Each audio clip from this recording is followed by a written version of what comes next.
Você trabalhou na escala 6x1? Nunca trabalhei, mas tenho certeza que faz mal para a população. Tenho certeza que faz mal para a população. Desculpa, eu acho que atrapalha. Quando eu estiver falando, você não me interrompe. Quando você estiver falando, eu não te interrompo. Pode ser? Que vamos. Então vamos lá. Estamos rebatendo, estamos debatendo ali a câmera. A reincidência de menores de idade quando vão pra FEBEM, ela é muito alta. É muito alto por um simples motivo. E pessoas adultas Acabei quando de votam pra falar, cadeia, eu também a acabei de reincidência falar. grande. Lula traiu os seus eleitores. Meu Deus do céu. Nada que você faça sem meu apoio, desculpa.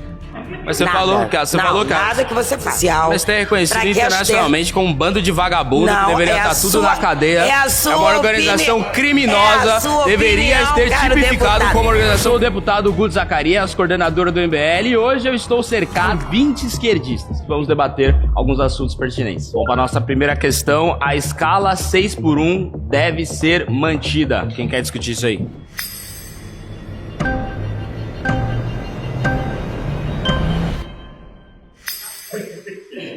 Pode ir. Vai liberada. Vamos dar o start aí. Bom, primeiramente, bom dia. Bom dia. Sou o Guto. Como é seu nome? Renata Rangel, Renata Rangel, você é filiado a algum partido? PT, Você é filiado ao PT? Você já disputou a eleição pelo PT? a vereadora recentemente. Quantos votos você fez? Aqui, qual cidade? Não, Caxias. Duque de Caxias. Sem verba, 93 votos, uma campanha única. Difícil fazer campanha no Brasil, né, Renata? Ainda mais com a venda de votos. Com certeza. Inclusive, enfim, mas a gente deixa essa discussão Pula para uma outra isso. história. Vamos lá. Essa pauta que a gente está discutindo é uma pauta que ganhou o debate público nos últimos dias, né, nas últimas semanas. Talvez foi a maior pauta da política brasileira no pós-eleição, que foi uma PEC da deputada do PSOL, a Erika Hilton, que é lá do meu estado, lá do estado de São Paulo, que ela queria basicamente proibir a escala 6x1. E no projeto dela, que é um projeto, como vários projetos que ela faz, cheio de erros, inclusive tem um erro matemático no projeto, Sim, que sim, confunde concordo. ali as horas trabalhadas, ela, além de proibir a escala 6x1, ela também coloca como obrigatória a escala 4x3. Se você quiser trabalhar não na escala 6x1, mas em outra escala, se essa PEC fosse aprovada, ela seria proibida, né? Mas a escala 6x1, para mim, deve ser mantida, por quê? Porque a produtividade do brasileiro hoje é muito baixa. Um dado muito importante que eu gosto de provar é que os Estados Unidos não é dos países mais produtivos do mundo. Tem produtividade alta, mas não é dos mais produtivos do mundo. Um trabalhador americano tem a produtividade de 4 trabalhadores brasileiros. O que a gente tem que fazer urgentemente é aumentar a produtividade do brasileiro para que ele possa, com mais produtividade, trabalhar menos e ganhar mais. Enquanto a gente não mudar essa questão da produtividade, não vai ser com uma canetada de um político lá de Brasília que a gente vai fazer as pessoas trabalharem menos e ganharem mais. A gente viu recentemente, há 10 anos, inclusive esse ano faz 10 anos, ter a aprovação lá em Brasília da PEC das domésticas. Provavelmente foi apoiado por você, com certeza foi apoiado. Não foi, mas deveria. Com certeza Eu ainda foi, não era filiada. com certeza foi apoiado pelo Partido dos Trabalhadores e os partidos de esquerda. Após 10 anos da PEC das domésticas, é um completo fracasso. Nós avisamos lá atrás que esse projeto seria ruim, foi aprovado, faz 10 anos, ou seja, já dá pra gente Você tem avaliar. empregada doméstica? Desculpa. Não pergunta tem. direta. Não tem. Mas você tem noção de como funcionava a carga horária de uma empregada doméstica? Porque eu fui doméstica. Uhum, Então, assim, você não tem hora nem para entrar nem para sair. uhum. Assim, desculpa, eu sei que a gente está fugindo um pouco, mas como você tocou no assunto das domésticas, eu sou servidora federal do Ministério do Trabalho e eu cansei de ver empregadas domésticas sem ter direito a 3 parcelas de um salário mínimo do seguro-desemprego, porque era opcional o empregador recolher o FGTS. Uhum. Essa PEC, a ideia inicial dela não era do jeito que ela foi. Você sabe, né, como funciona. A gente joga para o alto e espera que alguma coisa seja convertida. Qual que é a ideia inicial da PEC das Era domésticas? obrigar o FGTS a ser recolhido por todos os patrões e você manter uma escala de horário que elas tivessem direito a todos os adicionais noturnos, horas extras. A ideia inicial era essa. Porém, quando a gente vê a forma com que nós, brasileiros, fazemos com a legislação, a gente tenta tortuar. Você vê empregadas com uma hora de almoço de 4 horas, onde ela não vai ter acesso ao voltar para casa ou fazer outra tarefa, só para que ela chegue às 6 da manhã no trabalho, pare às 10, entre almoço e volte quando a criança volta da escola. Todos esses direitos que você acabou de citar, que as domésticas teriam graças à PEC das domésticas, as domésticas não têm. Essa é a grande questão. Mas é isso que eu tô te falando. A Porque ideia o ponto principal, inicial por isso que era eu isso. entrei nesse tema, é os políticos de Brasília, eles vão lá, dão uma canetada, cheio de benesses, cheio de coisas bonitas, e essas coisas não funcionam. A ideia inicial da PEC das domésticas, que a gente falou, o que está acontecendo vai ter informalidade de doméstico, o que está acontecendo vai ter desemprego de doméstico, o que está acontecendo não vai ter aumento salarial das domésticas. Vocês foram lá, aprovaram esse projeto, o PT foi lá, o seu partido foi lá, aprovou dizendo que as domésticas teriam todos esses direitos. Deu 10 anos. Hoje, 3/4 das domésticas continuam na informalidade sem esses direitos todos. O salário das domésticas nesses 10 anos só diminuiu e a informalidade só cresceu. Ou seja, era um projeto cheio de coisas bonitas. Na hora principal, deu errado. E a mesma coisa da escala 6x1. É um projeto cheio de coisas bonitas sobre a saúde do trabalhador. Eu, por exemplo, minha opinião sobre a escala 6x1, com certeza faz mal para a população. Com certeza. Você já trabalhou na escala 6x1? Nunca trabalhei, mas tenho certeza que faz mal para a população. Tenho certeza que faz mal para a população. Desculpa, eu acho que atrapalha o lazer de quem trabalha 6x1, atrapalha você conseguir até aumentar a sua produtividade, porque você não consegue fazer um curso profissionalizante porque você está trabalhando na escala 6x1. A questão principal é, a solução para acabar com isso, que eu acho ruim, que é a escala 6x1, não é a gente dar uma canetada em Brasília. É aumentar a produtividade desse trabalhador. Deixa eu entrar logo no assunto. Vamos começar. Você nunca trabalhou na escala 6x1 para entender o que é uma escala de trabalho árdua, pegando 4 horas de transporte público no Rio. Sim.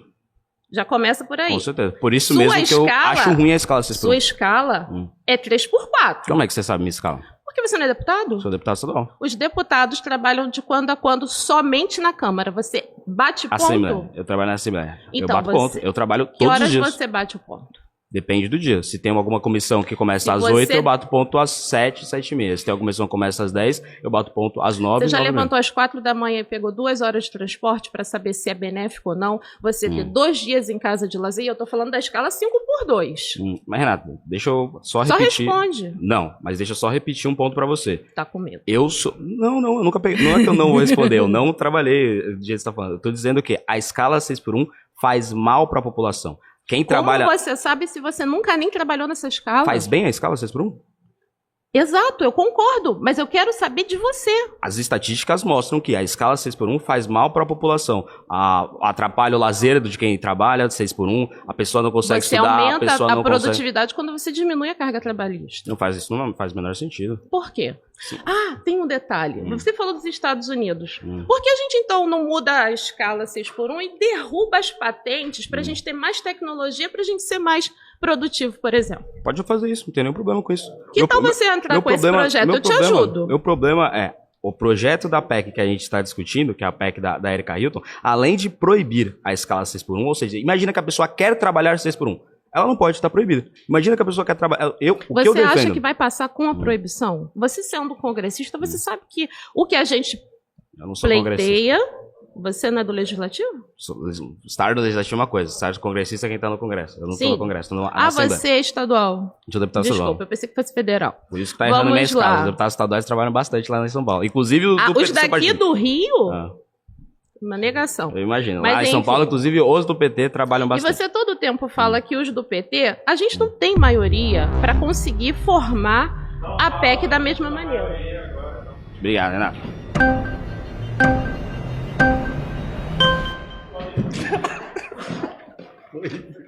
Fala, irmão, seu nome é? Davi. Prazer, meu amigo. Você é filiado a algum partido? Sou filiado ao PDT, Partido Democrático Trabalhista. PDT, já disputou a eleição? Não, ainda não. Ainda não? Daqui do Rio de Janeiro, da cidade do Rio de Janeiro. Aqui do Rio de Janeiro. Vamos lá, a minha afirmação é: a escala 6x1 deve ser mantida. Você, como bom trabalhista, desça aí os seus pitacos. Com certeza discordo, né, meu amigo? Então, estamos aqui reunidos nesse debate. Queria falar para todos um bom dia. Vamos debater, muito legal debater. Então vamos lá. O trabalhismo é responsável, você sabe muito bem, né, pelos direitos trabalhistas. Então a CLT, que é muito importante, imagino que você valorize, né? Vamos ver, vamos discutir.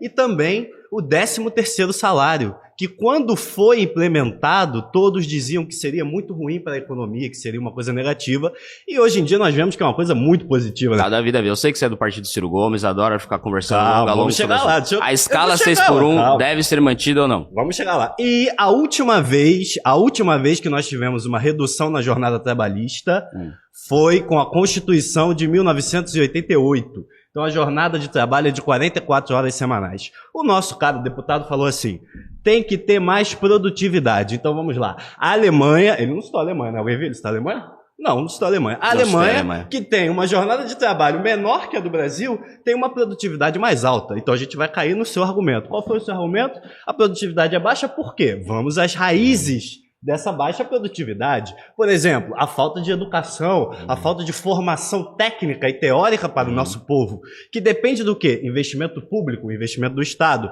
que o MBL, obviamente, é contra. Além disso, a gente precisa de capacidade de escala, porque a China tem uma capacidade de escala gigantesca porque tem uma população muito grande. Davi, eu vou perguntar... gente tem uma população muito grande, mas Davi, vou fechar o argumento. Calma, meu amigo, já vou te dar a palavra, vamos chegar lá. Então, calma. Sem se afobar. É que eu quero discutir a escala 6x1. No limite. Então vamos à escala 6x1. Qual é a ideia? Conforme a nossa colega falou aqui.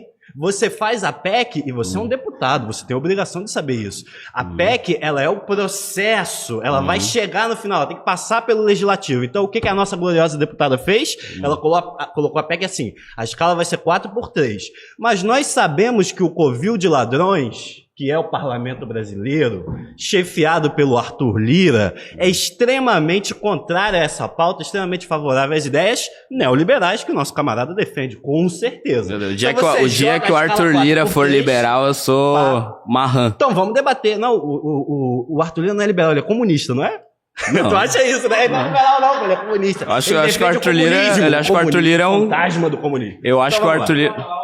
Então vamos lá, vamos chegar. Eu acho que o Arthur Lira é um deputado fisiológico do Centrão, só isso. Fisiológico do Centrão que defende as pautas neoliberais sempre a favor do mercado, porque todas as pautas do mercado passam no Congresso e a escala 4x3 não vai passar conforme você falou, então ele não é a favor do trabalhador, ele é a favor do mercado. Eu acho que a escala 6x1 não vai. Então, a PEC da escala... O correto seria... Eu posso falar, Davi? Deixa eu terminar, posso terminar, eu vou te dar a palavra. Você tá sempre terminando, eu nunca tô conseguindo falar. Você pergunta qual é a posição do Arthur Lira, eu tento responder, você não deixa. Vamos lá. Você falou do Arthur Lira, vamos lá. Escala 6x1. Você disse que você é contra a manutenção da escala 6x1. Exatamente. Então, qual é o acordo que a gente pode chegar? Então, eu vou fazer uma pergunta para você. Diminuir a escala para 5x2 e colocar 40 horas semanais. Então, a gente vai proibir a escala 6x1 e instituir a escala 5x2, é isso?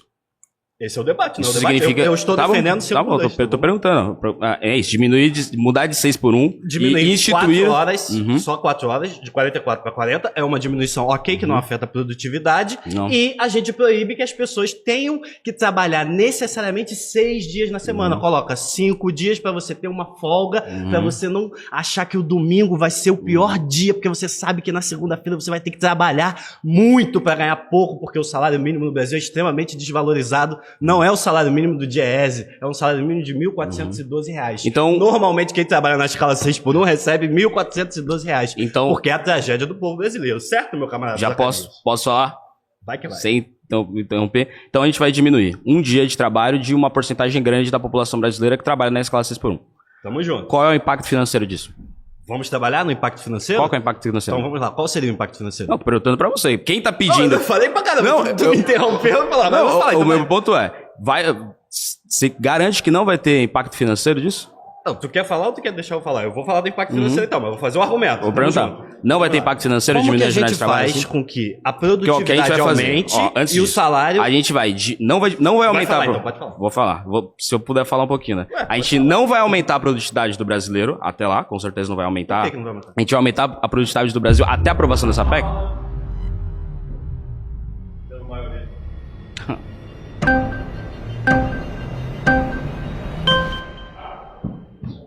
A moça que já queria ter sentado naquela hora. Vamos lá? Bom dia, deputado. Como que é o seu nome? Nicole. Nicole, filiada com partido? Não. Tá bom. Nicole, eu defendo que a escala 6x1 deve ser mantida. Sim, o senhor perguntou qual o impacto financeiro disso, pois eu, como dona de casa e mãe, vou te explicar para o senhor.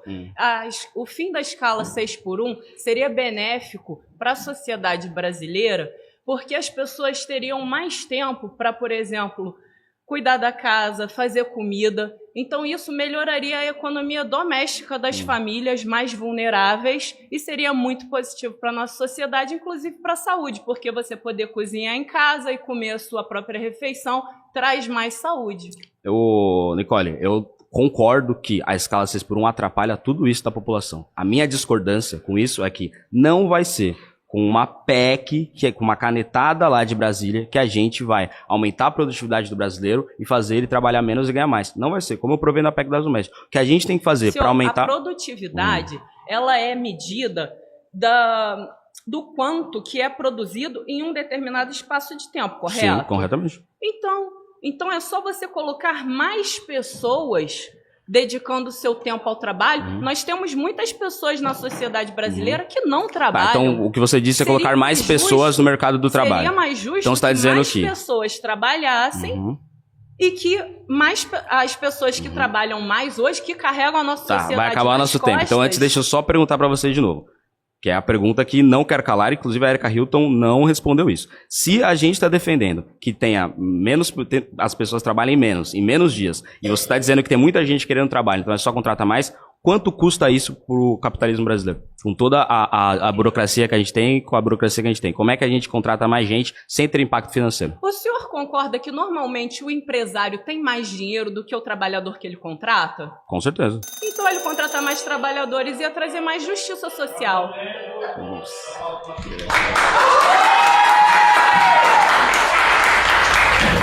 Próxima pauta é cotas raciais para negros são racistas. Tamo junto. Vamos lá, como que é o seu nome? Eliana. Eliane é filiada. Eliana. Sem partido nenhum, Sem tem partido. 52 anos. Vamos lá, cotas raciais para negros são racistas. Você concorda ou discorda com essa afirmação? Não, eu discordo. Sabe por quê? Por quê? Há alguns anos atrás, eu tive câncer. Não tinha um médico negro me atendendo. Tudo bem que era clínica particular. E toda a vida eu passei por vários tipos de clínicas. Há pouco tempo, eu passei por uma situação num posto de saúde e eu me enchi de orgulho pelo fato de ter um médico negro. E estava cuidando da minha mãe. E graças a esse projeto de cotas raciais, ele pôde entrar na faculdade. E eu tive motivo de orgulho, porque se eles conseguiram chegar lá, isso prova que qualquer pessoa pode ser. E acontece que a gente tem que ter cota sim, porque...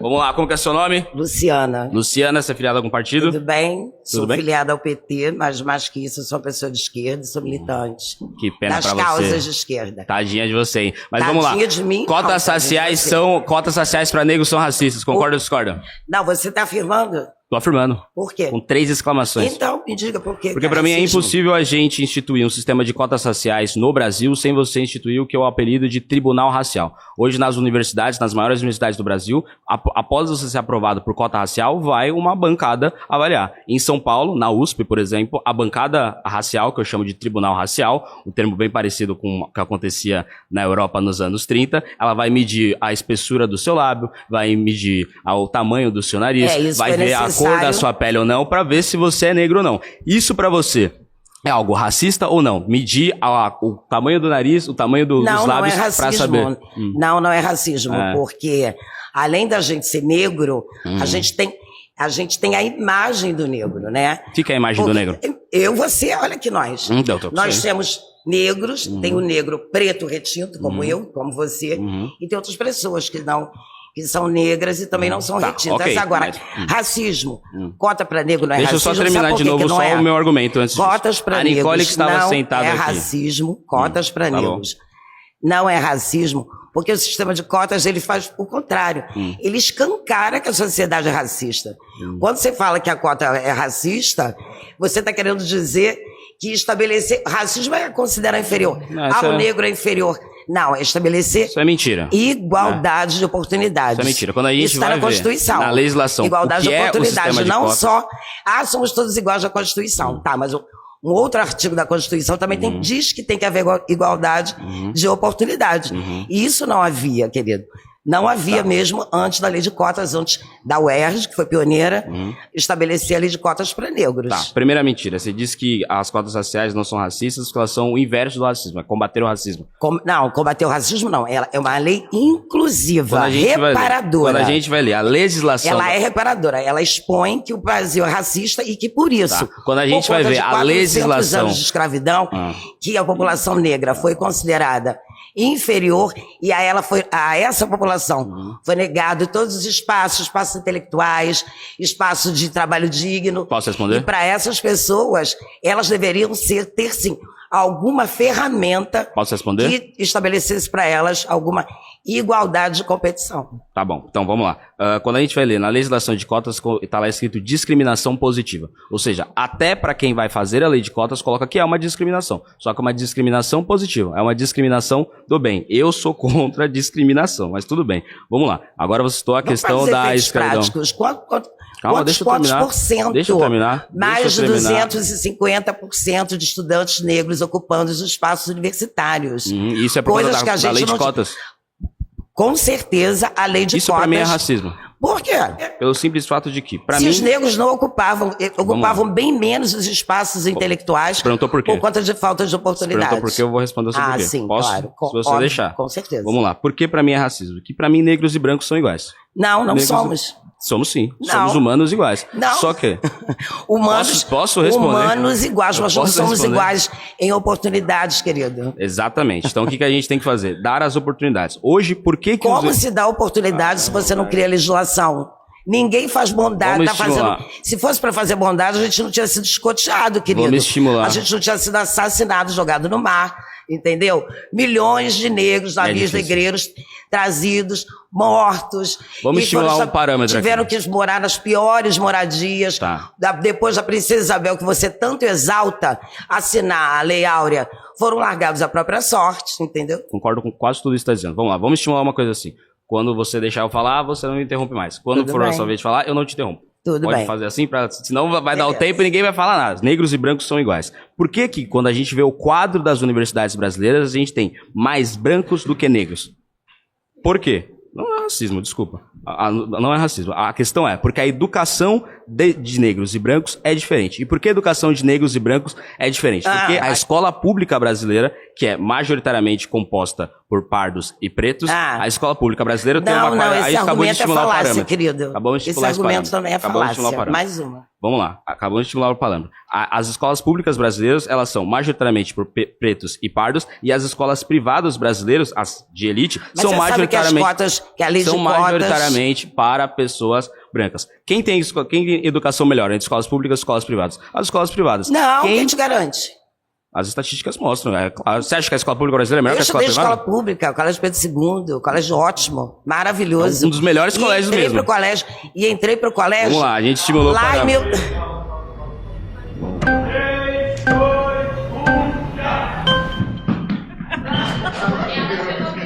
Cotas raciais são racistas. Como que é o seu nome? Ana Cristina. Já foi filiada a algum partido? Não, Tá. Ana, concorda ou discorda da minha afirmação?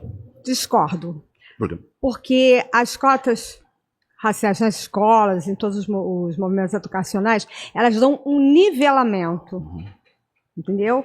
Ela nivela, ela proporciona que os indivíduos negros, aí sim, os indivíduos negros e os indivíduos brancos ou não negros, tenham uma igualdade, estabelece-se um nivelamento. Então não existe mais aquela questão, por exemplo, você falou das escolas serem melhores, as escolas particulares, onde a predominância é branca, e as escolas piores são as escolas públicas e a predominância de pardos e negros. Por que isso? Porque hoje o Brasil investe 4 vezes mais no ensino superior do que no ensino básico. Se a gente inverter essa lógica, ou seja, no ensino básico a gente tem as pessoas mais pobres, né, nas escolas públicas, e no ensino superior a gente tem as pessoas mais ricas. Se a gente inverte essa pirâmide...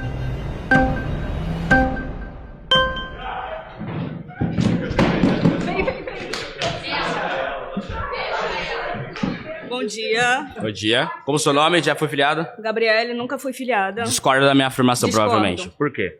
Por quê? Nós sabemos que a desigualdade no Brasil é o principal fator para a maioria dos problemas que nós temos na nossa sociedade. Não. A desigualdade, ela prejudica principalmente pessoas que foram desfavorecidas pela desigualdade social no Brasil. Então por que a gente não pode acabar com a cota racial e instituir então uma cota social? Nós temos muitas ações sociais que favorecem os mais desfavorecidos, as pessoas que não têm oportunidade. Se a gente, pra mim, se a gente acaba com a cota racial e institui a cota social, quem vai se beneficiar Não. são os... Eu tô dizendo Não. pra mim. Pra mim, se a gente acaba com a cota racial e institui a cota social, Mas quem vai ser aqui- favorecido são os mais pobres, socialmente mais pobres. Nessa parcela da sociedade, a maioria são pretos e pardos. Então, em tese, a maioria de quem vai entrar com as cotas sociais são negros e pardos. Pra você, as pessoas brancas vão ganhar dos negros na cota social? Nós não temos apenas pessoas pretas. E não é sobre o que você acha. Mas é que eu quero ter mais pobres nas universidades. E pra mim, vai acabar entrando mais negros, porque no Brasil... Mas quem são o pessoal mais pobre? As negros. Pessoas que saíram... Os negros. Sim. As então, pessoas com a cota social, quem vai entrar na universidade? Posso terminar de falar? As pessoas que foram desfavorecidas socialmente e diretamente pelo racismo. Sim, mas... Somos nós quem sofremos. Não adianta a gente querer fazer ações só sociais sem ter um combate direto ao racismo, para ter uma equidade. Mas... Não é... 3, 2, 1. Não adianta não. Cotas sociais para negros são racistas. Discorda ou concorda? Na verdade, eu queria entender o porquê que tem até para ser deputado, senador, vereador, a gente tem cota até para legislação eleitoral. É verdade. Se isso... Pra mim deveria acabar. Se isso fosse uma coisa tão irrelevante, a gente não teria cotas em todos as versões. Como né? assim? Como assim? De escola até o cargo mais alto do nosso... O segundo cargo mais alto do nosso país. Mas a minha Que pergunta... pra mim deveria acabar a cota racial em todos. A minha pergunta é a seguinte... Manda bala. A gente já teve cota para branco. Ah, é? Sim, você não lembra? Não.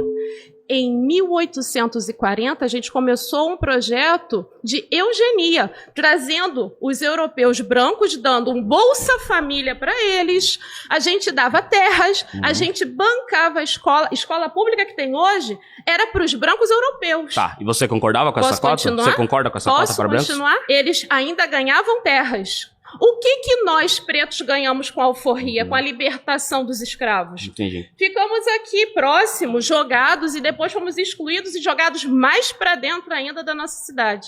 Cota estava errada naquele momento. Por que não fizeram alguma coisa para nós pretos? Então Você teve tem uma cota branca lá mínima. atrás que foi errada e você, acho que você não concorda com tudo isso que está dizendo sobre cota para branco. Aí agora o que a gente vai fazer é uma cota para negro, para limpar o erro do passado. Continuar? A gente vai ficar fazendo assim? O que você hoje vê no CEDERJ é, além de ser preto, ser indígena, você tem uma renda. Então a cota que você disse já é contemplada, só você que não sabia. Não, existe cota social e existe a cota racial.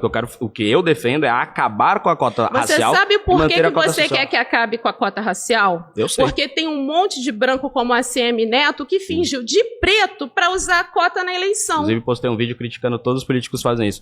Então a gente concorda em alguma coisa. Mas você vê, vocês vão lá, colocam cotas em vários setores, inclusive na cota das eleições. Aí no fim do dia, a sua cota vai beneficiar o ACM Neto. Tá vendo exatamente o problema? Mas você não sabe, eu não recebi o valor porque uma branca recebeu minha cota de preto. Mas aí acho que a gente vai para outra discussão. Isso? A gente vai para outra discussão de fundo. Discussão. Se você tem uma cota, você então respeite a cota e pare dos brancos usarem as Como é que a gente acaba... pretos.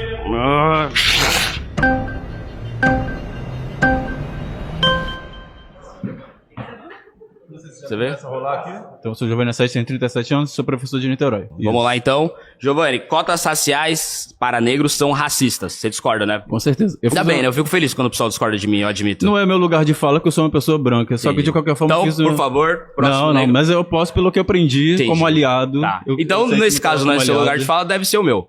Então, tudo que eu falar sobre cota racial, você vai acreditar. Nem sempre, né? Mas você não tá no seu lugar de fala. Existe LGBT, LGBTfóbico, existe preto racista. Calma. Existe preto racista? Existe preto racista. Óbvio, existe mulher machista. Agora, eu concordo com você. Concordei com o pessoal. Eu fiz uma breve pesquisa. O seu bisavô foi um dos principais militantes pretos do Brasil, jornalista. Você deve, José Benedito, né? José Correia Leite. Então, para você estar aqui hoje, certamente seu avô lutou muito para que você estivesse aqui. Então, as cotas são importantes, porque muita gente lutou lá atrás para que tivesse um pouco de espaço na sociedade. Eu sei que, pelos meus amigos, pelas pessoas que eu acompanho na militância, pelo o pouco de espaço que ainda tem. Com certeza. É porque muita gente lutou lá atrás para que você, inclusive, estivesse aqui hoje podendo falar. Exato. Você tem 25 anos apenas, tem muita coisa para aprender. Eu sou um pouquinho mais velho que você, eu sou professor. Inclusive, muita gente lutou lá atrás pelas coisas que só o seu partido hoje tenta sua mãe também é professora, destruir né? aqui no Brasil. Ela foi professora também, professora da Rede Estadual de São Paulo, na verdade. Sim, Fiz uma breve pesquisa sobre você. Cotas sociais não são racistas. Ela sabe como é difícil. Certamente uma mulher preta na sociedade sofre muito para conseguir levar o sustento para casa, para conseguir ser respeitada, conseguir um emprego, conseguir o estudo para os seus filhos. Aí, inclusive, entraria a questão da escala 6x1, que eu não consegui falar. A escala 6x1 seria... Cotas raciais. Não deu para falar, a escala 6x1. Falou do meu avô, falou do PSOL, falou da minha mãe, falou da escala 6x1, menos de cota racial. Não, eu tô falando da cota racial. A cota racial é importante justamente para fazer uma reparação, como algumas pessoas falaram aqui. Você acha que o tribunal racial é positivo ou negativo? Eu tenho certeza que as pessoas não gostariam de precisar Tribunal racial é positivo ou negativo? Não, isso não existe. Isso não é. Tribunal isso é uma invenção sua, é o nome que você tá dando. Isso não existe. Esse é o nome que você deu, porque isso não existe na verdade. A bancada racial da USP existe ou não existe? Existe uma bancada, óbvio que precisa, assim como tem que ter a bancada LGBT, tem que ter a bancada LGBT sim, porque a gente não tem voz ainda. Hoje a gente não, na bancada da USP, não da Assembleia. Precisa ter bancada, precisa ter representatividade em qualquer espaço. Seja na universidade, seja na Câmara de Deputados, onde você trabalha só 3 dias por semana. Assembleia. Eu trabalho todos os dias. Inclusive, tô gravando no sábado, vou gravar no domingo, segunda eu vou trabalhar 4 dias, às vezes dá uma viajada. Isso são os parlamentares vagabundos do seu partido. Eu trabalho todos os dias. Vagabundo não, porque você tem que respeitar. Aí que começa a diferença entre nós, você tem que respeitar. Tem que ter respeito. Próxima pauta. Lugar de bandido é na cadeia, independente da idade. Quem quer? Caramba. Só alegria, como que é seu nome? Leandro Rocha. Leandro Rocha, foi filiado a algum partido? Olha, eu fui filiado à rede, mas eu tô na justiça contra eles me expulsaram, eu ganhei na justiça primeira instância, tô esperando o julgamento do recurso. E a rede já não pode perder tantos quadros, tá? Pô, já não tem? Vamos lá. Então, só estabelecendo a minha posição aqui, antes que você possa discordar dela, eu defendo que o lugar de bandido é na cadeia, independente da idade. Isso tem que ter, evidentemente, cadeias diferentes para gradações. Mas eu acho que, a partir dos 16 anos de idade, que é a diminuição da maioridade penal, aí ele tem que dar na cadeia dos adultos. Porque a partir dos 16 anos de idade, a população ela já tem o discernimento do crime que está cometendo, já tem o cometimento de crime, tem o cometimento de crimes extremamente violentos e ele já tem vários direitos que adultos têm. Ou seja, por que a partir dos 16 anos de idade o cara pode casar, definir a sua esposa ou seu marido e não pode ir pra cadeia se cometer um crime? Além disso, a gente tem crimes hediondos. Imagina se um cidadão de 16 anos vai lá e estupra alguém. Esse cara não pode ser preso? Não tinha discernimento do que teve? Então, olha só, vamos lá. Primeiro, a maioridade sexual no Brasil, hoje, é 14 anos, artigo 217A do Código Penal. Então, o entendimento hoje é que, por exemplo, uma pessoa que não completou 14 anos ainda, se ela fizer sexo, entre aspas, consentido com uma pessoa maior de idade, ela não pode... Não, o que eu tô dizendo é um cara de 16 anos estuprar uma maior de idade. Não, então, mas olha só, o raciocínio é assim, se a gente entende na legislação que uma pessoa, por exemplo, com menos de 14 anos, ela não pode, por exemplo, discernir sobre o ato sexual, como é que você quer que uma pessoa menor do que isso possa responder igual como se fosse adulto? É meio incoerente. Entendi. Se um cara de 16... Vou repetir então. Se um cara de 16 anos estuprar uma adulta, ele não pode ser preso pra você, não pode ir pra cadeia. Não, eu acho que deveria poder ir pra uma cadeia específica para pessoas menores de idade. Então, mas já tem isso, né? E não me parece que tá funcionando. Os criminosos de 16 anos, além do aliciamento gigantesco que a gente tem do tráfico, os aviãozinhos, então, que a gente sabe, eles são aliciados no tráfico justamente por conta dessa legislação leniente com a criminalidade, leniente com os vagabundos, que aparentemente você tá defendendo, porque eles sabem que com essa legislação leniente é mais fácil você aliciar o menor de idade, porque ele vai poder cometer esse crime e isso não vai ser. Então, eu vou repetir a pergunta. Pra você, um cara de 16 anos que estuprar uma mulher adulta, ele não tem que ir para a cadeia junto com outros adultos? Junto com outros adultos, não. Ele poderia até ir para uma cadeia separada. Qual o problema? Qual seria o problema dele estar numa cadeia com adultos? Porque existem umas questões, assim, até fisiológicas do cérebro da pessoa não estar totalmente formada. Eu acho que fora que a questão... Nicole, vamos lá. Lugar de bandido é na cadeia, independente da idade. Eu fiz a gradação que, pra mim, cadeia de adultos a partir dos 16 anos. Em relação ao argumento das cotas raciais, o senhor falou em tribunal das cotas, ou tribunal da Tribunal raça. racial. Tribunal racial. Eu falei, porque existe em São Paulo. E agora, em relação ao bandido, termo bandido, nós Vagabundo. temos também tribunal. Sim. E aí tem o julgamento. Sim. E o ser humano é falho. Então, ao meu ver, o maior problema hoje se encontra no julgamento e não... Né? Quer dizer, o sistema prisional tem vários problemas, mas com certeza um deles é o tribunal. Acho que um dos maiores problemas do sistema prisional brasileiro é não ter pessoas acima de 16 anos para cima lá dentro, né? Ou antes dos 18 anos. Acho que esse é o maior problema, porque a criminalidade de menores de idade, que é o famoso menor infrator, ela é gigantesca. Por que a minha diferença entre tribunal racial, porque eu critico o tribunal racial e porque eu defendo um tribunal para julgar os menores infratores? Porque o tribunal racial é muito difícil da gente descobrir. Esse nome? Alexandre Guaranis. Já foi filiado a algum partido? Sou PT e nasci na elite do teu país. Sou bisneto do primeiro presidente da República, minha família comandou o DOPS e eu sou herdeiro de Mendes Sá, Estácio Sá e Correia de Sá. Me admiro muito, eu defender a cota e vocês não. Mas as coisas que você defende pelo PT é só vagabundagem, ainda bem que é mais uma coisa que você critica. Mas vamos lá, lugar de bandido é na cadeia independente da idade. Sim. Aí eu começaria falando sobre a indústria do crime. Ah. Então, assim, independente de nós termos uma condição de 16 anos, eu concordo com 16 anos na cadeia, mas eu sou contra a indústria do crime, que você tem... sou a favor da legalização das drogas, por exemplo, porque vamos privatizar as drogas, né? Em vez de privatizar o meu minério, que dá autonomia e gera hegemonia para o meu país, entendeu? E desde 68 que você passou a fabricar bandidos. E é engraçado porque o alijamento do negro direcionou ele para o tráfico de drogas. Por quê? Que geram um dinheiro, porque foi para a favela, da favela foi introduzida a droga com as armas que são administradas pelos traficantes. Então você defende a redução da maioridade penal para 16 anos? Defendo, sim, mas concomitantemente, há uma ação... Então, acho que não tem debate aí, então. Não, cara. Você não...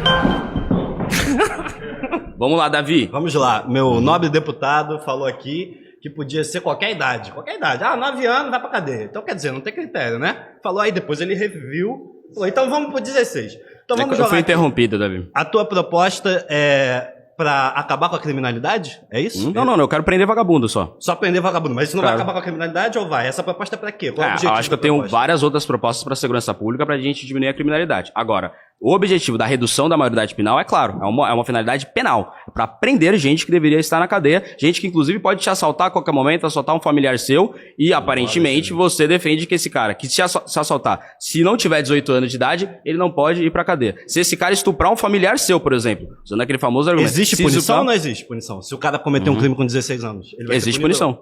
Então existe punição. Mas a punição completamente falha, que ele vai sair da cadeia. É falha porque ele vai sair da cadeia. Então em muito pouco tempo. Ele vai pra cadeia então com 16 anos? Vai, mas por muito pouco tempo. Qual cadeia que ele vai com 16 anos? A cadeia de menores de idade. Que cadeia é essa? Todo mundo sabe qual é a cadeia. Em São Paulo a gente chama de FEBEM. Em São Paulo a gente chama de FEBEM. FEBEM, ele vai pra FEBEM. Então o cara 16 anos ou 17 anos, ele vai acabar indo pra FEBEM. Na FEBEM. Resolvendo o problema? Ele entra na FEBEM e sai melhor do que ele tava? Não, porque ele já... o problema. Então reduzir a maioridade penal não resolve o problema. Não tô dizendo isso, Davi. Sem banana, meu deputado. Vamos estabelecer. Calma. Vamos estabelecer aqui. Quando eu estiver falando, você não me interrompe. Quando você estiver falando, eu não te interrompo. Pode ser? Vamos. Então vamos lá. Estamos debatendo ali a câmera. O que eu acho? A reincidência de menores de idade quando vão pra FEBEM, ela é muito alta. É muito alta por um simples motivo. E pessoas adultas quando voltam pra cadeia, eu acabei de falar. Mas aí que tá. Mesmo que a reincidência seja grande pra pessoas adultas, pelo menos esse vagabundo vai ficar mais tempo longe da sua família. É isso que eu defendo. Pra mim, vagabundo... Aí a gente tem...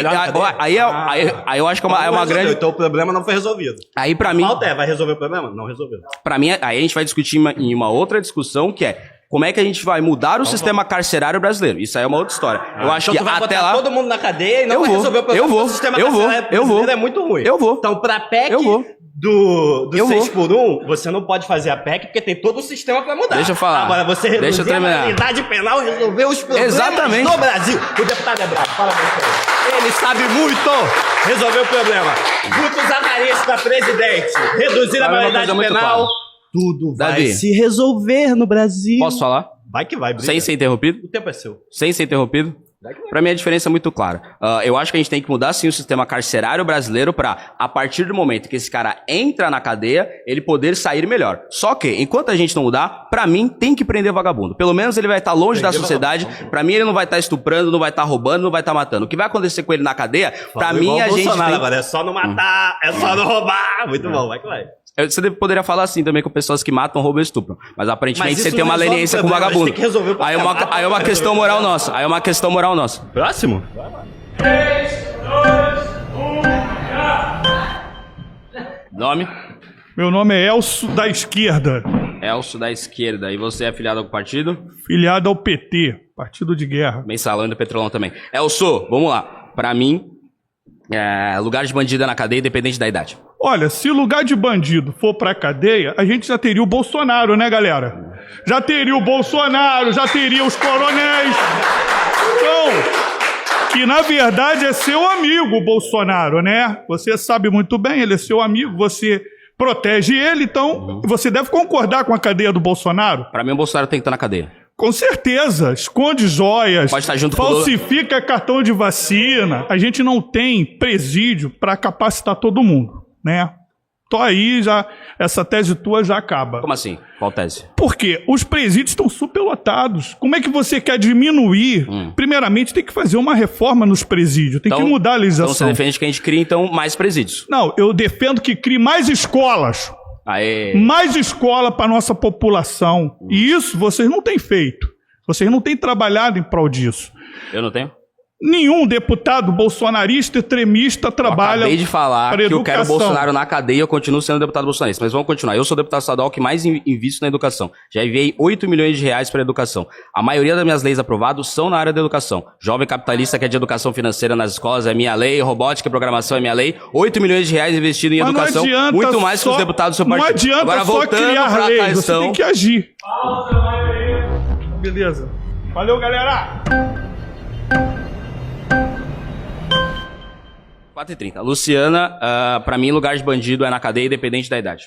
Você defende que a pessoa menor de idade, pela legislação, que é considerado menor de idade, menor de 18 anos, vá para a cadeia comum quando cometa um crime. Eu fiz a gradação que a partir dos 16, 17 anos, cadeia comum, você abaixo disso, pode continuar indo pra frente. Depois que é você cadeia. trouxe para 16 e tal, que é, na verdade, a afirmação anterior a qualquer idade, mas ainda assim. Mantenho essa afirmação. Se mantém a posição. Então, a pessoa de 12, 13 anos também deve se juntar à população carcerária brasileira, que as estatísticas, a ciência mostra que o indivíduo, quando é preso, ele vai para a cadeia e ele sai de lá pior do que ele entrou, É uma porque pena.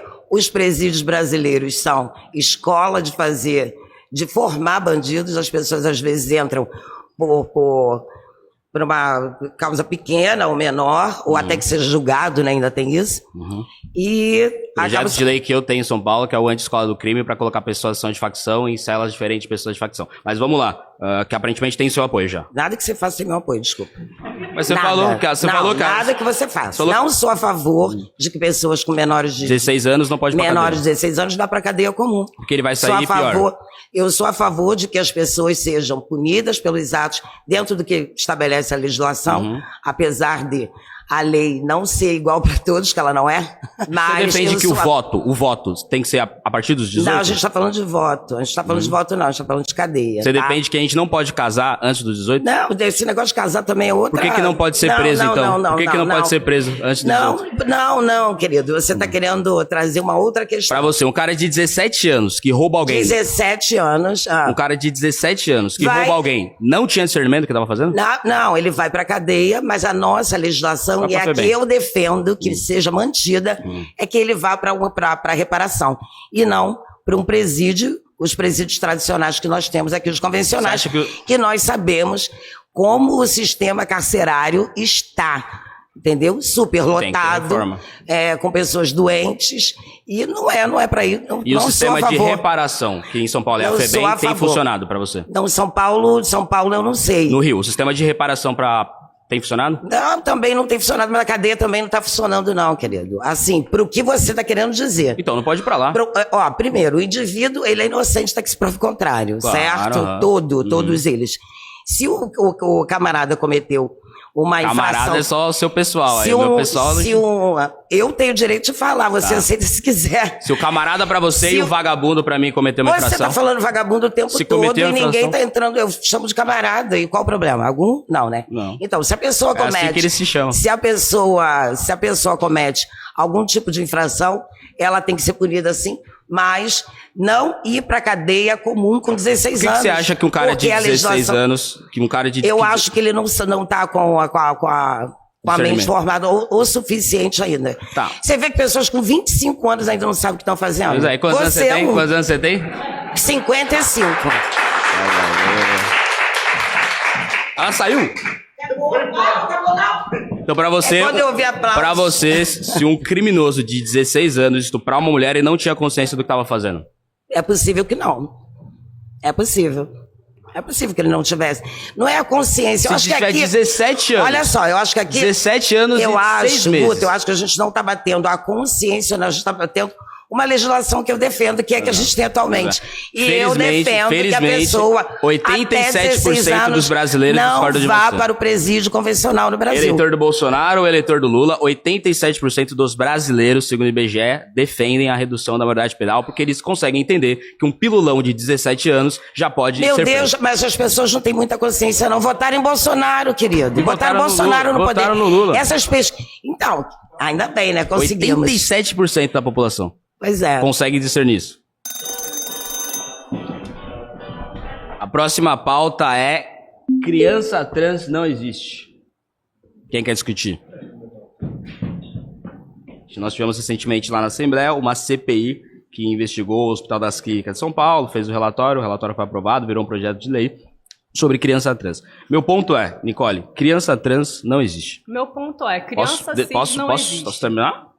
Criança trans não existe. A gente tem vários estudos que eu posso citar, eu peguei apenas um estudo de Harvard pra gente detalhar, e eles falam dos problemas dos bloqueadores de puberdade. Além disso, tem uma taxa de desistência altíssima para pessoas que começam a transição. Cerca de 80% das pessoas que dizem ter a disforia, elas, quando chegam na puberdade, elas mostram que elas não têm essa disforia. O termo disforia, por si só, ele já é bem problemático. O que é disforia pra você? E como o senhor colocou O que é disforia? no termo, O que é não disforia? existe. O que é disforia? Seria, então, disforia? Você não sabe. Vou admitir que não sei para se eu poder explicar. Disforia é quando você quer mudar, quando você tem o desejo de mudar de sexo. Antes de mudar ou depois de mudar. Então, você ter o desejo de mudar disforia segundo o dicionário. É ter a vontade. Com certeza não é. Disforia é você ter vontade de mudar de sexo. Querer mudar de sexo. Gramática e ortografia, e posso dizer para o senhor com certeza, com 100% de certeza, que disforia tecnicamente não significa isso que o senhor disse. Mas vamos lá, você está dizendo que o termo disforia ele é um tema muito problemático que muitas pessoas não entendem. Então quem tem que tomar uma decisão sobre isso é uma criança.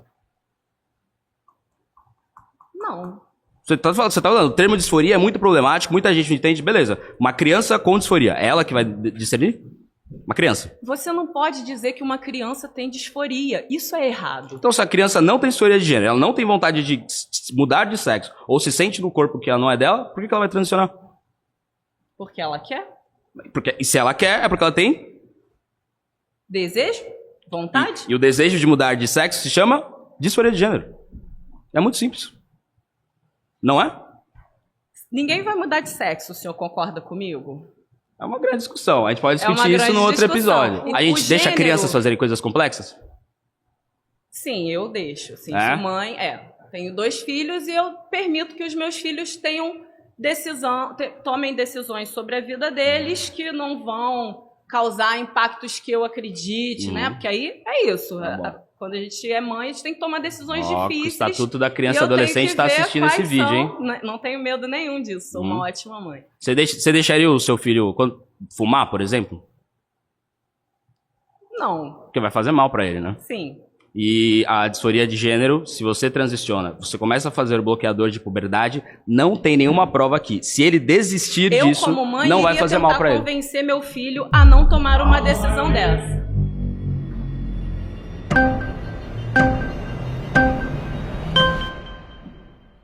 Voltei.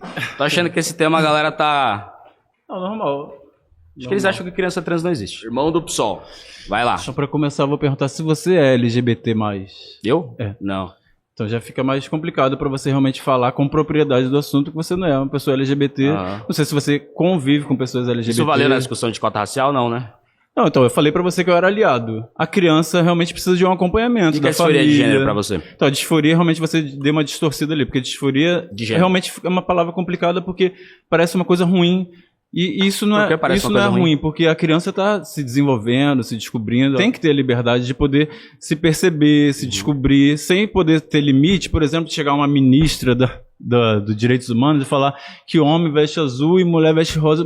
Mulher veste rosa, né? E homem veste azul. Tipo, uma bobeira. Mas é uma bobeira que parece uma piada, que muita gente levou como chacota, mas carrega um peso. Eu, como LGBT, eu sou um homem gay, eu sei o que eu passei por piadinha, por bullying na escola, por preconceito dentro de casa. Então, você não gostou da passagem da ministra Damares pelo Ministério de Justiça? Não, é óbvio que não, né? Inclusive, ela tem várias denúncias complicadas lá, né? Bom, então, eu só citei pra dizer que eu também não gosto. Então, como a gente não discorda desse tema, a gente pode ir pro tema que a gente discorda, que é a criança trans. É difícil debater com uma pessoa que eu acho que vocês foram contra a vacina, né? Então, um grupo, a MBL, tradicionalmente negacionista, que fez uma campanha, vocês... Quando que foi? Bolsonaro, vocês sempre andaram juntos. Vocês, Sérgio Moro, sempre andaram juntos, né? Então, uma parte de vocês foi, pelo menos. Uma parte de vocês foi. Vocês têm uma campanha de direita, negacionista. Vou lembrar o nome de vocês, que eu não fico vivendo a vida de vocês. Não, vocês são negacionistas. Mas você não tem muito compromisso com a verdade, você tá mentindo, o MBL nunca foi inclusive contra você me chamou de vagabundo ainda agora, né? Você é tão desrespeitoso que ainda agora você chamou de vagabundo. Que aí isso, inclusive, poderia caber um processo em você. Isso poderia caber um processo em você. Já que você falou que tá gravando, a gente tá gravando. Você chamou de vagabundo. Eu não tô gravando. Debate a gente pode debater sem ofensa. Tá bom. O MBL na pandemia pediu a prisão do Bolsonaro. Na pandemia a gente pediu a prisão do Bolsonaro, pediu o impeachment do Bolsonaro e defendeu a vacinação. É que o partido do cara não tem muito compromisso com a verdade. Eles querem arrotar as coisas e é isso. O cara é filiado ao Partido dos Trabalhadores. Senta aí pra falar o que é fascismo. O que é fascismo? O deputado afirmou aqui que o PT é um partido fascista. Obviamente ele não entende do que ele está falando, porque ele não sabe o que é fascismo. Então o que é fascismo, deputado? Eu não afirmei isso. Então fala o que é fascismo. Eu não afirmei que o PT é fascista. Fala o que é fascismo. Ele falou que o meu partido... Davi, eu afirmei que criança trans não existe. Vamos lá. A pauta agora vai ser criança trans, porque o nobre deputado não quer discutir o que é fascismo. Mentira. Ele vai ficar um pouco aborrecido. Caso ele queira discutir, podemos discutir depois, tá filmando, né? Então, a regra é se ater ao tema da discussão. Você disse que eu falei que o PT é fascista, eu tô dizendo. Não disse isso, mas mesmo assim... Não, tá bom, criança trans. Davi, criança trans existe ou não? Nós vamos falar sobre isso. Criança trans existe ou não? É muito importante que a gente entenda isso. Criança trans fundamental a existe gente fazer com que a criança tenha assistência médica, que a criança tenha educação, que a criança tenha escola integral. Você acha que isso é uma coisa fascista? O quê? Criança trans é uma coisa fascista? Criança trans existe ou não? É fascista? Criança trans existe ou não? Uma criança trans pode ser fascista? Estamos falando sobre criança trans, vamos? Então vamos lá, vamos debater. A pauta, você sentou porque você quis. A pauta é criança trans. A pauta é, criança trans existe ou não existe, certo? Pra você só pode existir essa possibilidade de uma criança transicionar. Se tiver estudos mostrando que não tem nenhum problema pra ela. Assim como, por exemplo, uma criança não pode fumar. Porque tem estudos que mostram que faz mal pra você. A partir do momento que não tem... Claro que a gente tem que defender a ciência. Então, tamo junto. Tô concordando. Se tiver um estudo a favor... Enquanto não tiver, nenhum problema. Então, enquanto não tiver, como é que isso enquanto não tiver, esse é o debate. Você não é deputado? Enquanto isso não vai tiver, virar um debate? Porque senão é só populismo, né? É só a lacração da internet. Olá, pessoal, continuando aqui a nossa conversa nesse sábado de 35 graus no Rio de Janeiro. A próxima pauta é: Lula traiu os seus eleitores. Meu Deus do céu. Olá, Nicole. A pauta é: Lula traiu seus eleitores. Eu fui uma das eleitoras do Lula e não me senti traída. O Lula era um dos candidatos. Eu achei ali no momento que era o menos pior. Por isso votei nele. Não quer dizer muita coisa. Então você votou no Lula apenas porque ele era o menos pior. É o sistema que a gente tem. Na verdade, eu nem sou a favor, né, dessa forma como a gente se organizou. Olha, se meu eleitor me defender igual a Nicole defendeu o Lula, pelo amor de Deus, hein?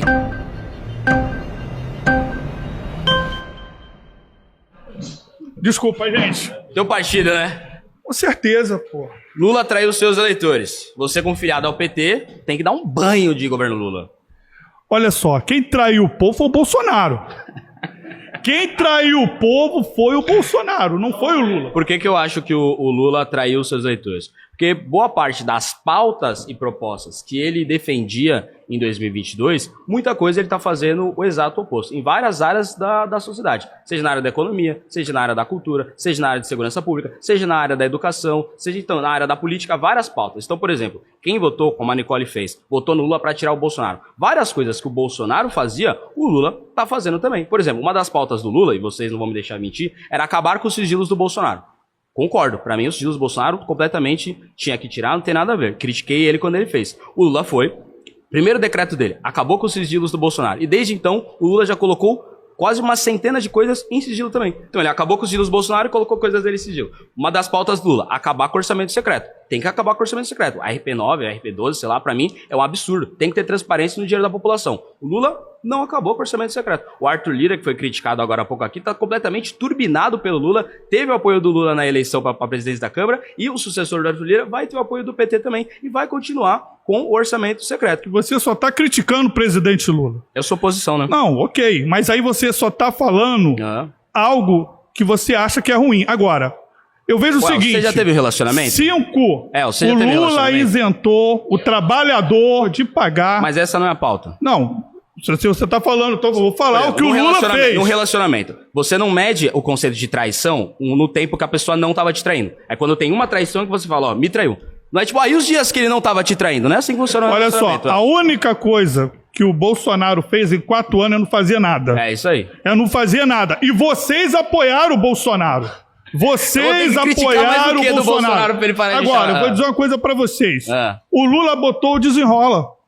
O Lula botou tal dia o Lula foi fiel. Isso ele fez ajudando o pobre. O Lula tirou o pobre da fila do osso. Mais uma vez, o dia da fiel fila do do Lula. osso. E você foi contra isso? Você foi contra o Lula isentar o trabalhor de pagar um imposto de renda? Vou repetir de novo. De quem ganha até 5 mil reais?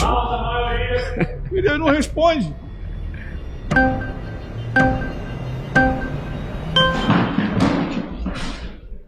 Eu sou dessas. Você é do PT também, né? Sim. Renata, Lula traiu seus eleitores. Em 2003. Nesse ponto eu concordo. Tá Continua? Bom. Então acho que traiu os eleitores. E aí você... Em 2003, apenas. Porque o que ele tem feito... Você votou nele depois disso? Sim. Você tem relacionamento? Com ele? É? Há 24 anos. É com ele? Então vamos lá, se é pra falar de relacionamento... Você é fiel todos os dias, né? Sou fiel há 24 anos. Aí, sem trair nunca? Nunca. Aí quando trair, você vai falar, me traiu. É isso que eu quero ponto. O Lula entender traiu o seus que é eleitores. fidelidade pra você. Você prometer alguma coisa e você cumprir essa coisa. Ele conseguiu a maioria no Congresso pra conseguir cumprir o que ele prometeu? Eu creio que sim. Como? Ó, tem uma coisa chamada orçamento secreto. Não, eu te fiz uma pergunta. Eu vou responder. Responda. Tem uma coisa chamada orçamento secreto. Sim. O Lula não acabou com o orçamento secreto, que era uma proposta dele, não sei se vocês concordam ou não. Eu defendo o fim do orçamento secreto. O Bolsonaro criou, Eu o Lula sou manteve. contra deputado falar sobre orçamento do executivo. Mas eu sou deputado estadual, orçamento é do de Brasília. Não, isso que eu tô te falando. Você não me deixou concluir. Se eles determinam que X vai para alguma coisa, vai fazer exatamente o que ele era fazendo com a escola que é Lula disse que Bolsonaro tinha ministérios demais. E eu concordo. Pra mim tinha que ter menos ministérios. Você defende? Como a gente muda a quantidade de ministérios sem fazer isso no legislativo? Renato, é que no Ministério o Lula faz, não tem um legislativo. Não, você falou para diminuir. Para diminuir, você tem que realocar eu só não voto em quem fica defendendo ter muito ministério. Não, agora, meu ponto é... Posso continuar? O Lula Você me interrompeu. Tá, vamos lá. Desculpa. Se você fala em diminuir, você tem que realocar serviços e pessoas. Vai mudar alguma coisa na quantidade de ministérios se eu vou continuar prestando o mesmo serviço e tendo a mesma quantidade de pessoas trabalhando e tendo o mesmo orçamento? Minha resposta, sim, mas pra você não. A questão é, sim, o por quê? Lula... Eu já posso chegar a discutir sobre ministérios daqui a pouco, só que o ponto é, o Lula disse que o Bolsonaro tinha ministérios demais. O Lula assumiu a presidência e aumentou em 60% o número de ministérios. Isso é trair ou não? Ele só voltou para a quantidade de ministérios que ele já tinha antes. O Lula, exatamente. E o Lula disse, o Bolsonaro tem ministérios demais. Então, logo, o Lula tinha ministérios demais ou apoiadores demais no ministérios? Que eu lembro que a fala foi direcionada para pessoas... Lula tem ministérios demais.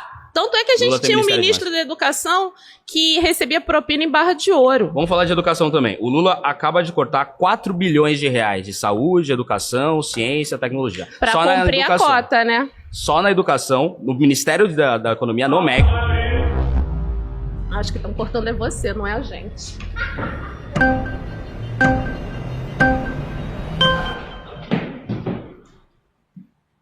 Davi, a pauta é Lula traiu os seus eleitores. Você votou no Lula? Provavelmente, acho que não, né? Votei no segundo turno. Ah, tá. Você está se sentindo traído no governo Lula? Não, não estou me sentindo traído. Vamos lá? Vamos à argumentação a partir do que o deputado falou, né? Sem fugir de tema, sem tangenciar. O argumento que ele usou foi o orçamento secreto. É possível o presidente da República, numa canetada, acabar com o orçamento secreto, deputado? Via decreto? Via decreto? É isso?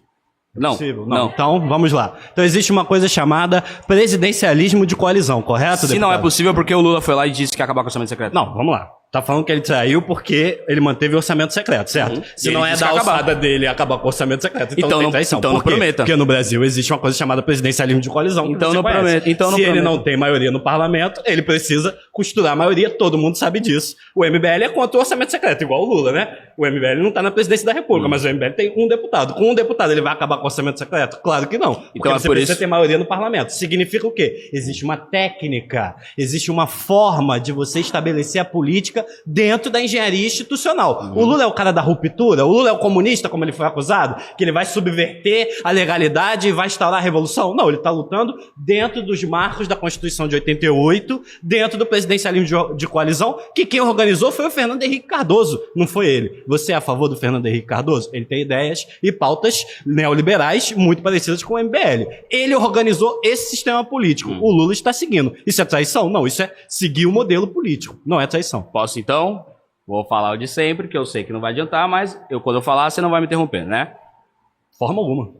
Aguardem, A palavra né? é sua. Vamos lá. Então o Lula disse que ia acabar com o orçamento secreto e não acabou. Segundo você, não tem como ele acabar. Então ele traiu ao dizer que ia acabar com o orçamento secreto. Não, ele falou que ia ser eleito, não falou que ia ser eleito? E ele acabar com o orçamento o tempo inteiro falou que gostaria muito de ser eleito com maioria para o seu partido, igual qualquer presidente da República. Agora, quando você chega lá na cadeira, você tem que lidar com a realidade. Agora o MBL vai ser o defensor da teoria. Não, dá para mudar tudo, é muito fácil. Mas claro, você não tá lá. Ele chegou lá, ele é o presidente. O partido dele tem quantos deputados, deputado?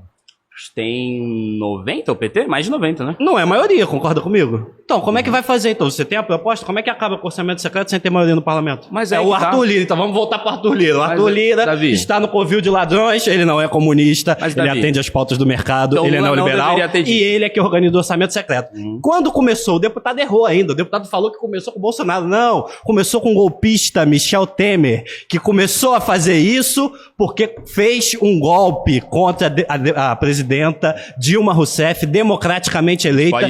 Quem apoia golpe é o MBL. Quem apoia golpe é a direita, tanto em 64 quanto em 2016. Olha, como o Temer era um presidente fraco, era um presidente que tinha 3% de apoio popular. Ele precisava do quê? Do parlamento. Como que ele ganhou o apoio do parlamento? Com emenda, tome emenda, tome emenda, tome emenda. Temer, o Lula FHC, Bolsonaro, 1964, Kim Kataguiri, MBL... É a pauta aí, ó. Vai lá. A pauta é, Lula traiu seus eleitores, acho. Eu tô dizendo, não traiu. Ah, tá. Vamos lá. Eu dei o argumento. O Lula disse ou não disse que ia acabar com os sigilos? Vamos lá. Aí ele pega aqui, vamos lá. Ele vai falar do sigilo. Porque, claro, qual é a tática do MBL? Eu vou falar de uma questiúncula, bagulho de sigilo. Ah, claro que é muito importante. Mas qual é o fundamental para melhorar o país? O fundamental é a economia. A economia com o Lula tá melhor ou tá pior do que tava com o Bolsonaro? Você falou que é contra o Bolsonaro, então vamos ver se você defende o Bolsonaro aqui. Eu acho, a minha consideração, acho que meus colegas vão concordar comigo, que a economia está melhor no governo Lula. Portanto, ele falou assim, vai melhorar a vida do pobre, porque a vida do pobre, desde o Temer, desde o golpe, desde o neoliberalismo, a partir de 2016, vinha piorando. Agora deu uma melhorada. Então, dá pra melhorar mais? Ô, Davi, só mais uma vez. Vamos lá. O Lula, é que não ficou claro pra mim. O Lula disse ou não disse que ia acabar com os sigilos? Eu entendi a estratégia então vamos do lá, MBL. então vamos voltar. Ele falou do sigilo e ele falou do STF também. Ah, o Lula indicou alguém que era amigo dele. Vamos lá. O que diz a lei? A indicação pro STF é uma indicação pessoal do presidente da República. Então, ele tem a prerrogativa de indicar o ministro do STF que não seja alguém que atue de uma forma que prejudique a institucionalidade e a República. E o que diz o Lula? A gente pode fazer o seguinte, o deputado, agora os ministros do STF vão ser eleitos democraticamente. É isso que você defende ou você defende que o presidente diga? Eles já são eleitos democraticamente. Mas o ministro do STF é eleito democraticamente? A indicação do presidente passa pelo Senado, é uma coisa democrática. Então não é direto, não é democracia direta, amigo. Não, você falou direto. Você falou, você não é democracia eleito direta. Eleito democraticamente. Se é direto ou indireto é outra história. Não, nenhum presidente do STF foi eleito democraticamente, mano. Com certeza. O presidente da República foi eleito democraticamente. É assim que funciona no Brasil. O deputado se enganou. Então vamos lá, você é a favor dos ministros do STF serem indicados pelo presidente, sim ou não? Sim. Então o Lula fez o que ele tinha que fazer. O não, mas o ponto, ele Davi, é preparado para ser ministro do STF. Eu acho que ele é preparado. Davi. O Flávio Dino é um excelente ministro do STF. Muito preparado. Quando ele ainda era ministro, ele foi na Câmara de Deputados, gastou onda pra cima dos bolsonaristas que vinham pra cima dele. Então são excelentes indicações do presidente Lula. Muito melhores, inclusive, do que do primeiro governo dele. Eu acho que agora essas indicações são bem melhores. Tô de acordo com o presidente, não me senti traído. Davi. Tamo junto, presidente Lula. Davi. Botei no segundo turno, hein? Davi, mais uma vez. O Lula disse ou não disse que lugar de indicação de presidente pro STF não podia ser amigo, não podia ser companheiro. Frase do Lula. É mentira? Ah, entendi. Você quer pegar as contradições do Lula. Então o Lula é um político, sendo ele político, já tá uns 8 ele tem minutos vários discursos ao longo da vida, certo? Ele tem várias contradições, como todo político tem, como o MBL tem. Aí você quer pegar a fala dele na campanha. Então vamos lá. E aí falar assim, ele traiu os seus eleitores. Não, cara, o argumento é fraco. O Lula disse que o Lula disse que ia acabar com o orçamento secreto, não acabou. Não acabou, então como que acaba? Responde, deputado, como que acaba? O Bolsonaro Responde aí, deputado. Ministros demais, aumentou em 60% o número desses ministérios. A questão, por exemplo, disse que ia acabar com os sigilos, acabou com os sigilos do Bolsonaro, manteve um monte de sigilos, então, criou orçamento secreto, como que acaba? Orçamento secreto, deputado, como que acaba? O Lula, por exemplo, dizia que ele ia defender a democracia quando estivesse. Disse que ia defender a democracia. Vai fugir da pergunta? Só anda com o ditador, só anda com o grupo terrorista. Ele não respondeu, meu povo. Bota aí. Daí. Vamos lá, continuando. Lula traiu seus eleitores. Sim ou não? Não traiu os eleitores. E eu queria ressaltar o seguinte: a direita sempre, por falta de projetos e falta de conquista, ela sempre ataca a esquerda, que fez. Você falou de transparência, portal de transparência, portal dos ministérios, né? O CNJ em 2004. Eu fico perguntando o seguinte: o que a direita fez? Lula é defensor dos trabalhadores? Você falou uns 35 vezes o nome de Lula. Nessa pauta o tema é Lula. Mas o Lula, e eu acho engraçado, porque quando você não falar tem... de outras pessoas. Só um momento, por favor.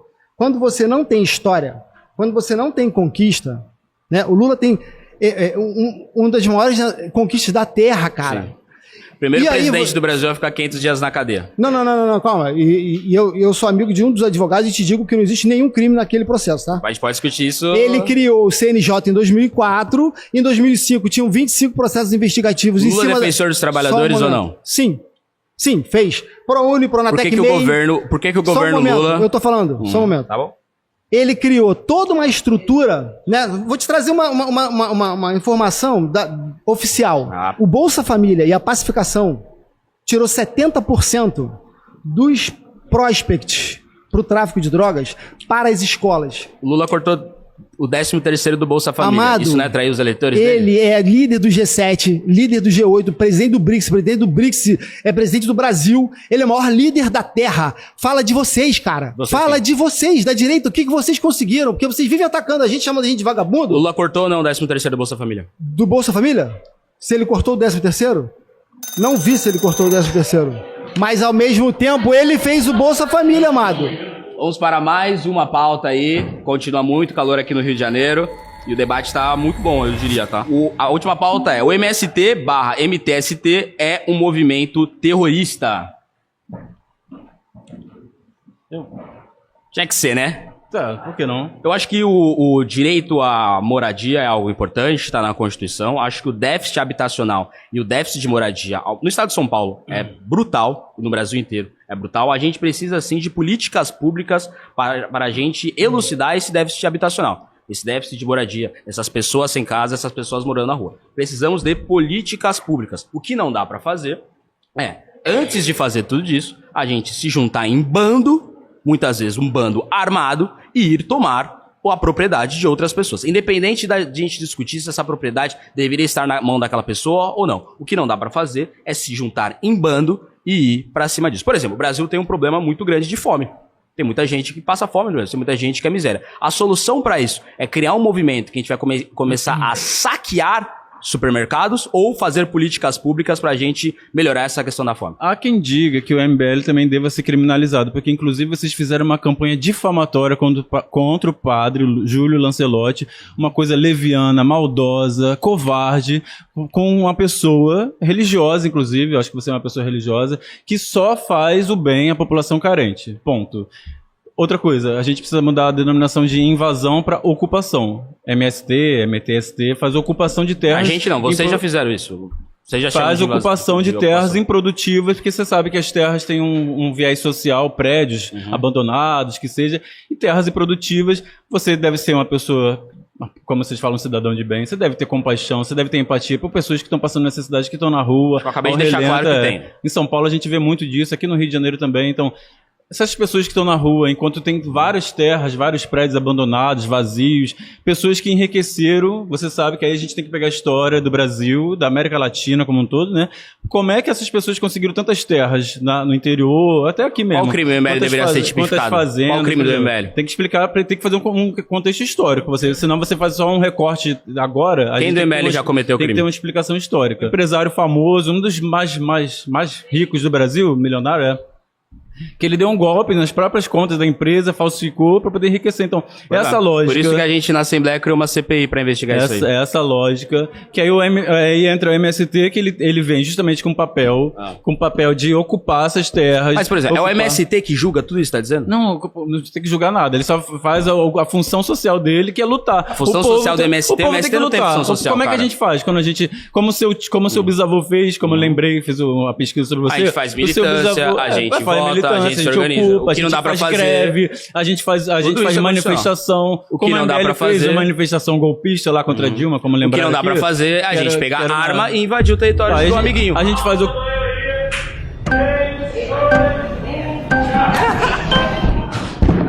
O Partido dos Trabalhadores. Renata, o MST é uma organização terrorista. Deveria ser criminalizado. Discordo porque você gosta do Jango. Porque se você entende que eles são terroristas, você é a favor do Jango. Então você é contra o golpe de 64. Com certeza.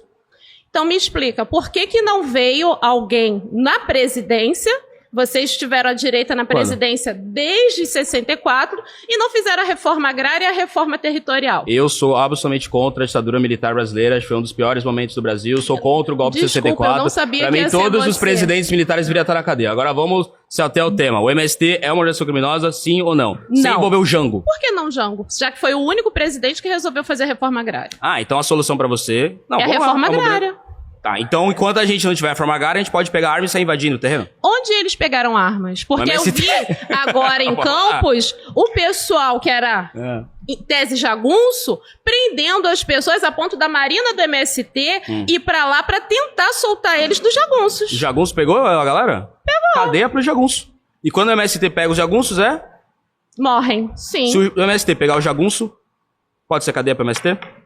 Quem pegar uma arma e atirar em outra pessoa tem que ir pra cadeia. E quem invadir terreno de outra pessoa, invasão de propriedade é crime. Peraí, invasão de propriedade, mas você esqueceu da função social do terreno? Quem julga a função social do terreno? Depois que você entra, né? Porque antes você não vai... Não, mas quem julga? É o MST? Quem julga de verdade? Se você não invadir, você não entrar com um pedido pra rever a posse, você não consegue. Pode ser ocupar a palavra. A gente pode usar sinônimo esquisito.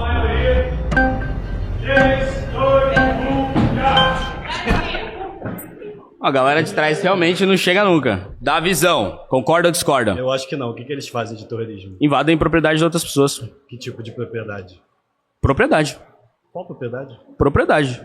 Pode invadir terreno, pode invadir prédio, pode invadir loja da Bar, pode invadir shopping. Eles invadem várias propriedades. Agora chegamos no ponto. Excelente. O deputado começou argumentando, falando que o MST... E o MTST. Nossa colega aqui mencionou o Jango, fundamental mencionar o Jango, porque ele tomou o golpe de 64, porque ele queria fazer reforma agrária. Se a reforma agrária não tivesse sido feita, não havia necessidade de ter um movimento social reivindicando a reforma agrária.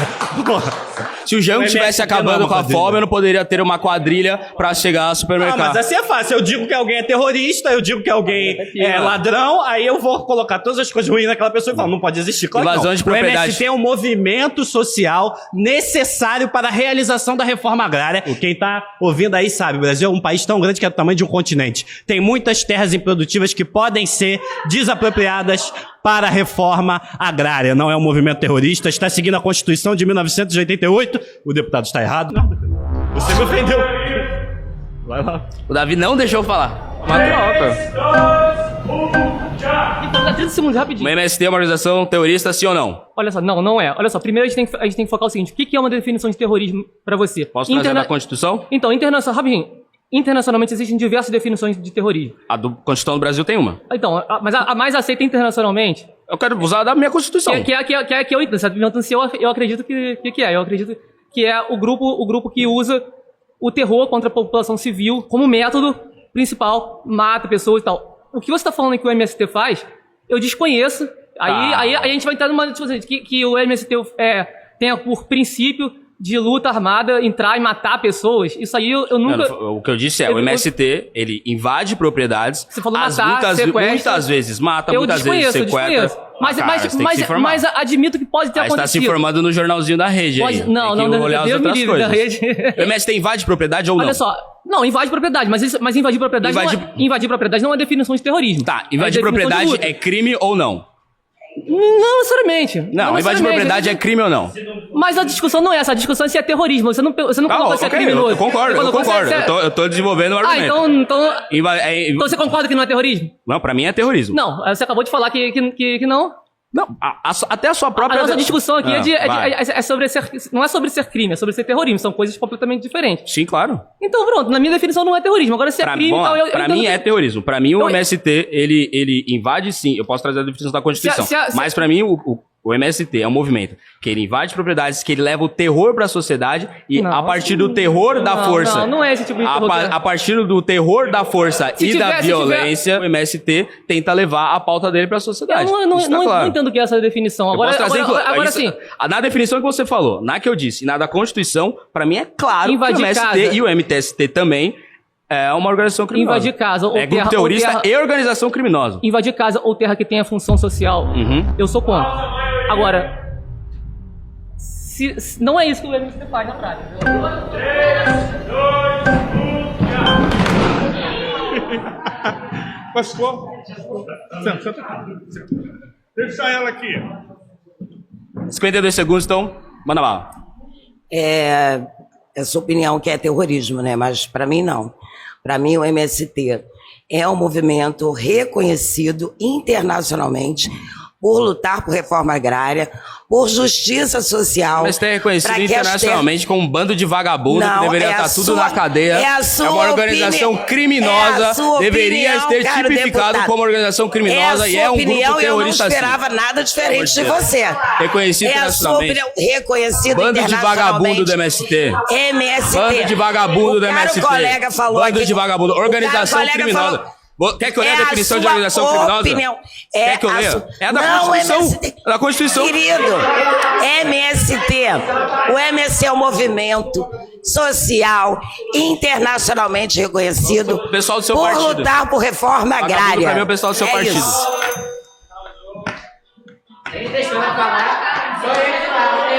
Você não sentou nenhuma vez.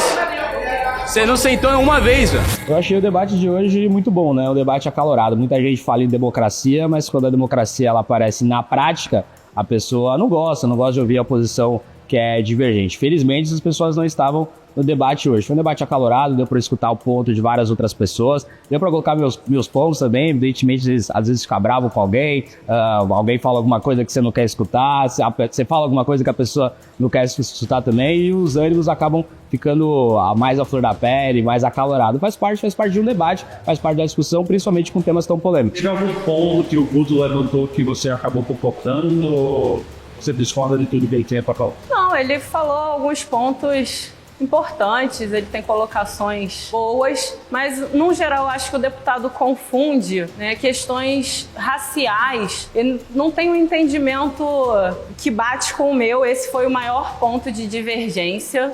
entre nós. Eu achei um pouco difícil na forma da gente se colocar, mas eu acho fundamental esse tipo de situação, porque o nosso povo ele não tem uma possibilidade de debate. Eu não vejo pessoas debatendo, eu vejo as pessoas... Acho fundamental estudar história e teologia, pelo menos, para você poder discutir política. Eu tenho um povo que entende tudo de política, mas não entende nada de história. Então fica bem difícil, sabe? Mas assim, eu acho vital. Eu tenho uma frase que diz: sonho com o dia que meu povo discutirá e entenderá de política como discute e entende de futebol. Entendeu? Então assim, a gente precisa muito mais desse tipo de programa, de canais e de debates. Eu fiquei surpreso, na verdade, quando ele disse que é contra o Bolsonaro e que ele realmente diz ele que não é negacionista nem nada. Então, nesses pontos que eu fiquei surpreso, porque pelo que eu conheço do movimento dele, MBL, sempre apoiaram essas pautas da direita negacionistas, golpistas, entre outras coisas, né? Olha, o Guto, eu discordo de tudo que ele falou, até porque ele disse que o MST é um MST terrorista, né? E ele esquece que a galera que apoiou o Bolsonaro invadiu Brasília, amarraram bomba no corpo, explodiu lá em Brasília. Então, terrorista é quem invade o Brasília.